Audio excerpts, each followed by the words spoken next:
নিজের মধ্যে নিজের কন্ট্রোলিং নাই, ও মানুষের কন্ট্রোল কি করবে? বাপ যদি চুরি করে পোলা পান্ডে কন্ট্রোল করতে পারবে না, কোনোদিন পারবে না। আমরা হয়ে গেছি তো মনে করে বন্দী হয়ে গেছি।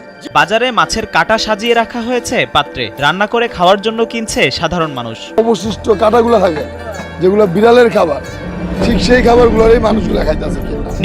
কেমনে খাইবে? এই রুটি যা খাইতাম আপনার 5 টাকা, এই হয়েছে 20 টাকা। হ্যাঁ, সাধারণ মানুষ কেমনে চলবে? দেখা গেছে চাউলের কেজি ছিল 45 টাকা, এখন হয়েছে 70 টাকা 80 টাকা। কেমনে খাইবে গরিব সাধারণ মানুষ? কেমনে বাঁচবে? আসসালামু আলাইকুম। বাংলাদেশের জন্য দ্রব্যমূল্য বৃদ্ধি এমন একটি সমস্যা যেটি ট্রেন্ড থেকে ট্রেডিশনাল হয়ে দাঁড়াচ্ছে। এমনটি চলতে থাকে তাহলে বাংলাদেশের ভবিষ্যৎ কি হবে? আপনার কাছে কি মনে হয় দ্রব্যমূল্য বৃদ্ধির অন্যতম কারণটি কি? নিশ্চয়ই সিন্ডিকেট। প্রথমে কথা বলি সাধারণ মানুষদেরকে নিয়ে। জাস্ট মনে করুন, আপনি আগে শসা কিনতেন 30 টাকা দিয়ে, যা বর্তমানে আপনি ক্রয় করছেন 40 টাকা দিয়ে। এই যে অতিরিক্ত 10 টাকা দিয়ে আপনি শসাটি ক্রয় করলেন, এর অর্থ হচ্ছে আপনি সিন্ডিকেটকে সমর্থন দিলেন, আর এই অতিরিক্ত 10 টাকা হচ্ছে আপনার চুপ থাকার জরিমানা। এখন যদি কথা বলি সরকারদের বক্তব্য নিয়ে, ওনাদের মতে দেশে কোনো গরিবই নেই। অনেকদিন ধরেই বিক্রি করা হয় মাছের কাটা। বাজারে নিয়ে আসার 1.5 থেকে 2 ঘন্টার মধ্যেই বিক্রি হয়ে যায় সব মাছের কাটা। অভাবটা কি মানে তারা এটার জন্য আশায় থাকে, কম পয়সায় পায়, কি খাইব? না খায় মরতে হবে বাঙালি। 140 টাকা ডজন, তাহলে দাম পড়ছে 14 টাকা করে। হ্যাঁ, একটা লেবু 14 টাকা। কোনো জিনিসপত্রের দাম বৃদ্ধি পেলে শুনতে হবে আন্তর্জাতিক বাজারে দ্রব্যের দাম বৃদ্ধি পেয়েছে, তাই দেশীয় বাজারেও দ্রব্যমূল্যের দাম বেশি।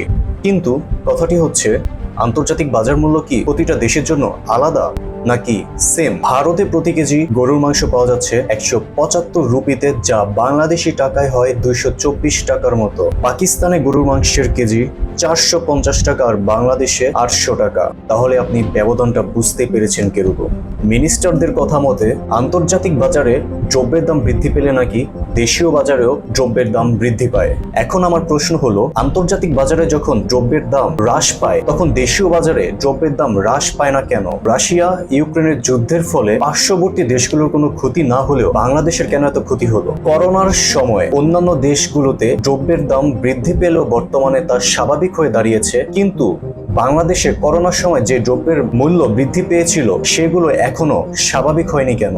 আমাদের দেশে দ্রব্যের মূল্য দাম কিভাবে কমানো হয় জানেন? ধরুন, আপনি আগে একটি কলম কিনতেন 10 টাকা দিয়ে, রাশিয়া আর ইউক্রেনের যুদ্ধের ফলে সে কলমটির মূল্য এখন দাঁড়িয়েছে 50 টাকা। দাম বৃদ্ধি পাওয়ার ফলে জনগণ সেই কলমটি আর ক্রয় করছে না, তাই কোম্পানি সে কলমটির মূল্য 10 টাকা কমিয়ে 40 টাকায় বিক্রি করা শুরু করলো। এখন জনগণের মাথায় সেট হয়ে গিয়েছে যে কলমটির দাম 10 টাকা হ্রাস পেয়েছে, এখন কলমটি কিনা যাবে। এই যে 10 টাকার জিনিস প্রথমে 30 বা 40 টাকা বৃদ্ধি করে পরবর্তীতে 10 বা 20 টাকা কমিয়ে যে বিক্রি করা হচ্ছে, এটাকেই তারা দ্রব্যমূল্যের দাম হ্রাস পেয়েছে বলে চালিয়ে দিচ্ছে। অথচ 10 টাকার জিনিস আপনি 30 টাকা দিয়ে কিনছেন। এখন বিশ্ববাজারে দাম কমলেও দেশীয় বাজারে দাম কমানোর সুযোগ থাকার পরেও কেন কমানো হচ্ছে না? এর পিছনে হাতটি কার? সিন্ডিকেট নাকি গোড়ায়? 70 টাকা পেঁয়াজের কেজি, 80 টাকা 90 টাকা, এগুলো কি সিন্ডিকেট না? অবশ্যই সিন্ডিকেট। এখন আমাদের করণীয় কি? আমরা কি করতে পারি?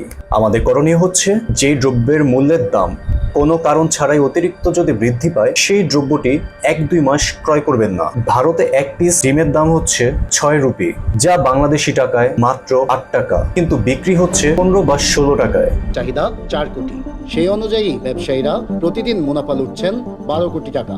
আর গত 10 দিনে ভোক্তাদের পকেট কেটে ডিম সিন্ডিকেট লোপাট করেছে 120 কোটি টাকা। কারণ ছাড়াই লাগামহীনভাবে ডিমের এমন দাম বাড়াই ক্ষুব্ধ সাধারণ ভোক্তা। এখন আপনি যদি 1 মাস ডিম ক্রয় না করেন তাহলে দেখবেন সিন্ডিকেট এভাবে ভেঙে গিয়েছে। তাছাড়া গরুর মাংসের দাম ভারত এবং পাকিস্তানে কম হওয়া সত্ত্বেও বাংলাদেশে এখনো বেশি। বাংলাদেশে গরুর মাংসের দাম 500 থেকে 600 টাকা হতে পারতো, কিন্তু বিক্রি করা হচ্ছে 800 টাকায়। আপনি 1-2 মাস গরুর মাংস ক্রয় করা বন্ধ করুন, দেখবেন গরুর মাংসেরও সিন্ডিকেট এভাবে ভেঙে গিয়েছে। জাস্ট একটু ভাবুন, কেন বিনা কারণে আপনি অতিরিক্ত দাম দিয়ে জিনিসপত্রগুলো ক্রয় করবেন?